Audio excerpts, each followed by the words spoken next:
Selamat malam Bapak Ibu Saudara sekalian. Kita tiba lagi di renungan malam pada Sabtu malam hari ini. Kita tiba di akhir minggu ini, dan sebelum kita membaca dan merenungkan kebenaran firman Tuhan, mari kita bersatu di dalam doa. Kita berdoa. Bapa yang baik, Bapa yang bertata dalam kerajaan surga, kembali kami datang mengucap syukur atas segala berkat dan kasih sayang Tuhan dalam kehidupan kami. Terima kasih untuk segala kebaikan dan kemurahan Tuhan yang boleh menyertai setiap kami di hari ini. Dan sebentar kami akan membaca, merenungkan kebenaran firman-Mu. Berkati setiap kami agar apa yang boleh kami baca, boleh kami renungkan bersama, itu semua boleh kami lakukan dalam setiap langkah kehidupan beriman kami.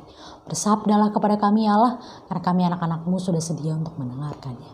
Di dalam nama anak-Mu yang terkasih Tuhan kami Yesus Kristus, kami telah berdoa dan mengucap syukur. Amin.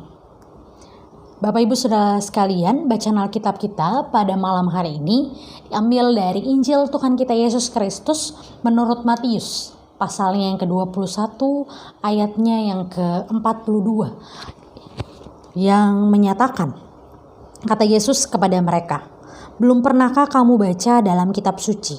Batu yang dibuang oleh tukang-tukang bangunan telah menjadi batu penjuru. Hal itu terjadi dari pihak Tuhan, suatu perbuatan ajaib di mata kita. Sebab itu aku berkata kepadamu bahwa kerajaan Allah akan diambil daripadamu dan akan diberikan kepada suatu bangsa yang akan menghasilkan buah kerajaan itu.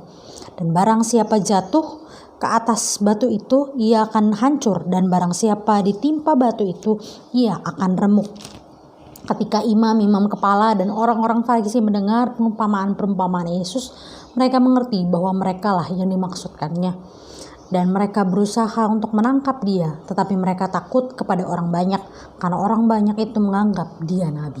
Demikianlah pembacaan Alkitab. Berbahagialah setiap kita yang membaca, merenungkan, dan juga melakukan firman Tuhan dalam setiap langkah kehidupan beriman kita. Maranatha. Ya, Bapak Ibu Saudara sekalian, sebentar lagi kita akan masuk di hari yang sangat kita nanti-nantikan. Kita akan menyambut Natal. Kita akan menyambut kelahiran Tuhan kita. Dan meskipun di tengah kondisi yang berbeda saat ini, Natal kali ini begitu istimewa.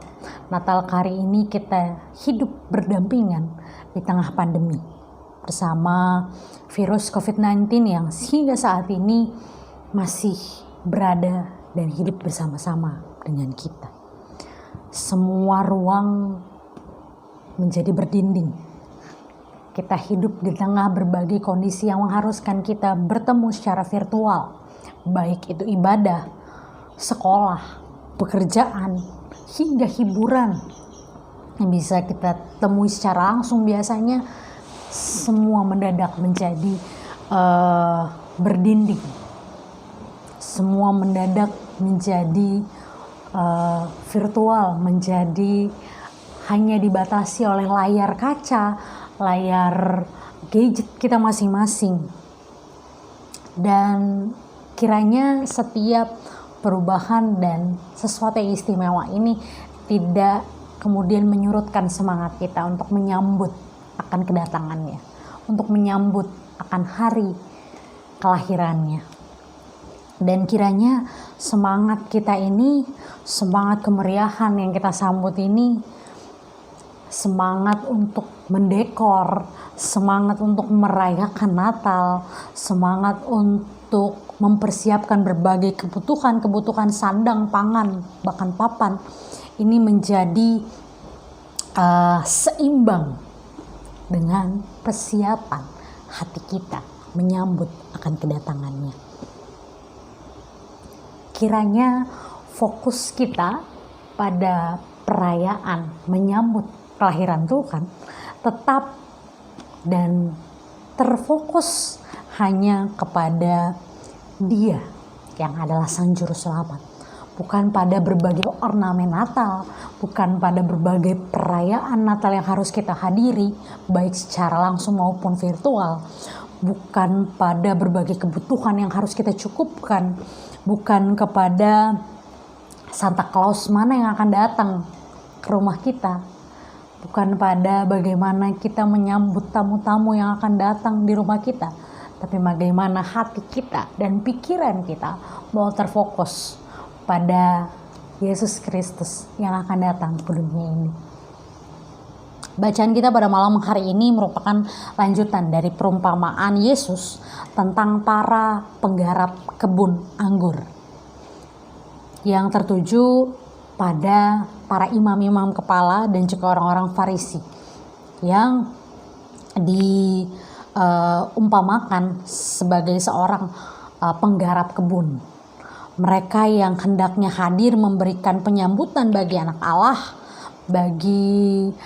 dalam perumpamaan ini adalah anak dari pemilik kebun anggur justru membunuh, justru menolak para utusan dari pemimpin atau pemilik kebun anggur ini, termasuk anaknya sendiri. Hal ini menyatakan tentang kedatangan juru selamat, yaitu Yesus Kristus, yang justru ditolak bahkan dibunuh.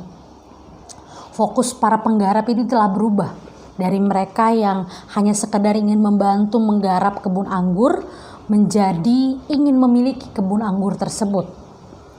Hal inilah yang hendaknya kita pelajari bersama.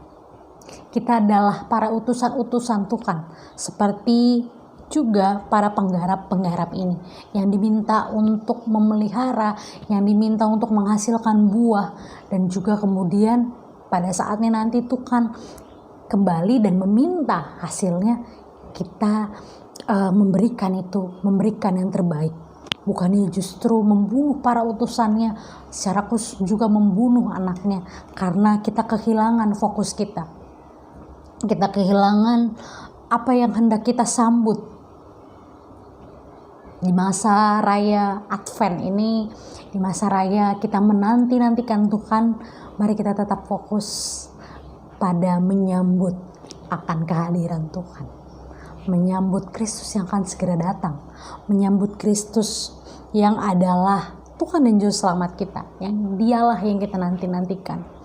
Mari bersama kita menjadi penyataan misi Allah bagi dunia ini, sehingga fokus kita adalah menjadi rekan sekerja Allah, menjadi para penggarap yang benar, bukan para penggarap yang kehilangan fokus sehingga membunuh para utusan-utusan Tuhan, para utusan-utusan sang pemilik kebun anggur tersebut, dengan fokus pada hal-hal sekuler yang ada di sekitar kita, termasuk hal-hal sekuler dalam menyambut hari Natal.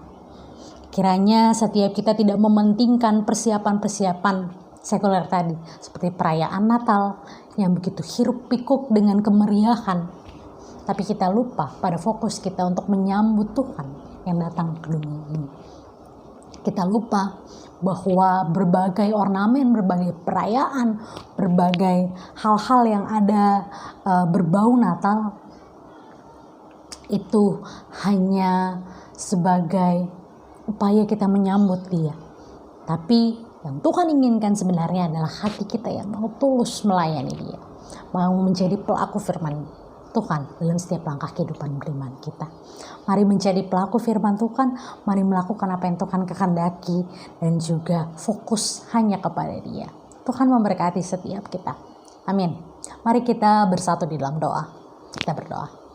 Bapa yang baik, Bapa yang bertata dalam kerajaan surga, terima kasih untuk firman-Mu pada malam hari ini. Terima kasih untuk setiap karya Tuhan dalam kehidupan kami. Dan kiranya lewat firman-Mu ini kami boleh senantiasa diingatkan untuk menjadi pelaku firman Tuhan dalam setiap langkah kehidupan beriman kami. Dalam menyambut Tuhan dalam masa Advent ini, kiranya kami boleh senantiasa menanti-nantikan Tuhan dan mempersiapkan hati serta pikiran kami untuk terfokus hanya kepada-Mu. Kami akan kembali dalam aktivitas kami sehari-hari. Terima kasih Tuhan, terima kasih Bapa. Inilah doa dan syukur kami. Dalam nama Kristus Yesus Tuhan yang adalah Juru Selamat kami hidup, kami berdoa. Amin.